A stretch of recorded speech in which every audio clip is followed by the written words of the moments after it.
Today we are walking to the park next to Veranda. And I've never met so many entrepreneurs as when I came to the Philippines. The Philippines is one of the most entrepreneurial societies out of any society that I've ever lived in. The first is America. The next one I lived in was Thailand and then Cambodia. But in Philippines, it seems like everybody has their own business. And the truth is, I also have my own business, but I'm not yet a successful business owner.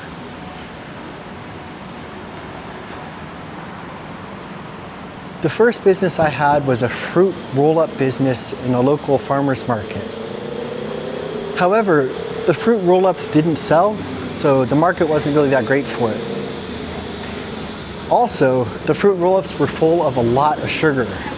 So it felt on my conscience to sell something that was perceived as healthy, but in reality wasn't very healthy at all.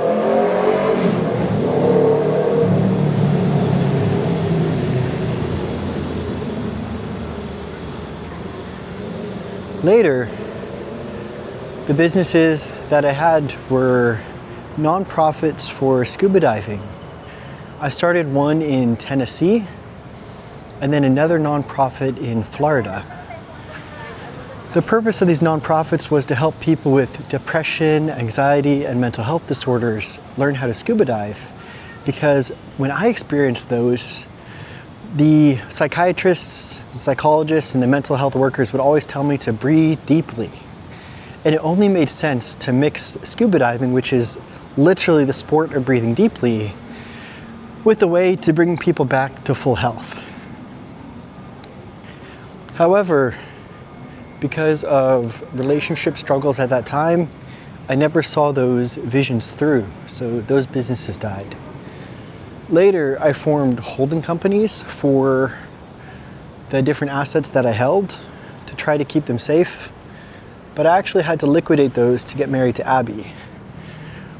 And Abby is the best investment I've ever made. So if you're in a similar position and you're thinking, should I get married or should I keep the business? Lose the business, lose the holdings, and get a wife. He who finds a wife finds a good thing and obtains favor from the Lord. But I did want to talk about this. This idea of entrepreneurship and business leads us to this question of, what do we do when we fail? And in that, it might be failing as a leader, it might be not seeing a project through, it might mean having to completely pivot and change the entire strategy. What do we do when we fail? Well, I failed a few times,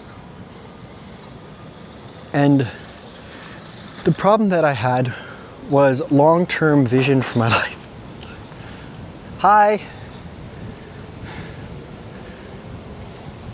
When I didn't have a strong vision past the business, I tended to run a business in a way that was kind of like all over the place. So I couldn't get things in order, and even the things I could get in order, I couldn't see them all the way through because I didn't have enough of a long-term plan in place. And by a long-term plan, I'm talking about things like, what is your vision for your province house? Do you have a house plan picked out? Do you have architectural plans that you can actually go to and say, this is what I want to build? Can you explain to yourself, or can you explain to someone else the idea for what you want to do with the rainwater and the rainwater collection? The vision past the business has to be so strong that when you have a hard time in the business, that is what will keep you going. So my hard pivot was changing from holding companies into multimedia companies. So I realized that if I can create multimedia channels and content, people will watch. And as long as I continue to create this content, people will continue to watch.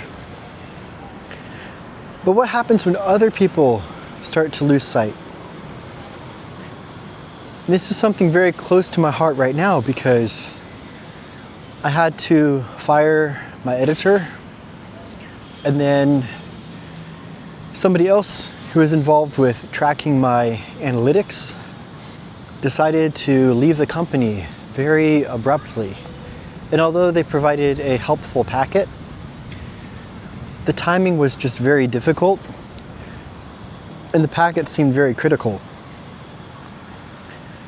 So, what do you do when other people stop believing in you? What do you do? What do you do when other people stop believing in you? And the answer is, you have to do the daily things to continue the vision. For me, this meant continuing to plan, continuing to write, continuing to purchase things that would help with later production. If I give up the vision, then I have no future. So even if this moment is difficult, you have to continue doing the daily things. One of my mentors shared with me that the daily minimums to keep a personal training business running is to send 90 direct messages a day. If you're able to send 90 direct messages a day, you are able to reach, by odds, the amount of people needed to make a sale. You can make 1 sale a week if you send 90 direct messages a day. You could likely make 3 if the openings and the conversation flows well. There's shortcuts to sending those, so you don't have to send those out manually. You can find ways around that. But regardless, there has to be that 90 minimum in order to keep going. So I found a way to automate it, because that 90, even when I was typing as fast as I could, it would take an hour and a half. And with a baby and a wife, that hour and a half goes really far in helping. So there's ways that you can do business where you can save your time. But the thing is, you can't skip those daily minimums. Regardless of what it costs you, you have to keep your odds high. If you're making video, you have to continue making video. It's difficult, but you are the one responsible as the business owner for making sure the vision is seen through to the end.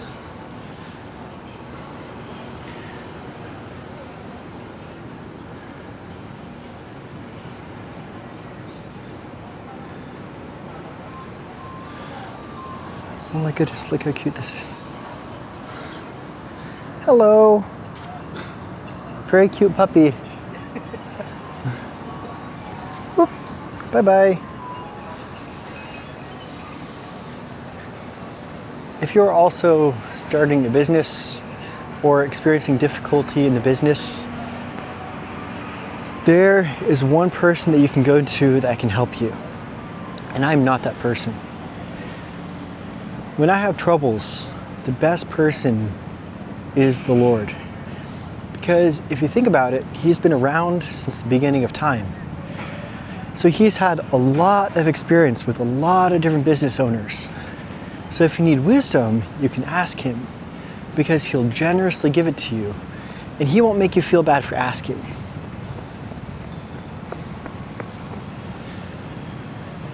That's it. This is the Veranda Park. And behind us is the Arca South Mall Park. I hope you found this encouraging. It would be a big help to me if you subscribed, if you liked, and if you'd like to connect with me, you can leave a comment down below. I also have an Instagram with the same name as my YouTube channel, so I'd appreciate it if you check that out too. Until next time, I'll see ya. Have a good night.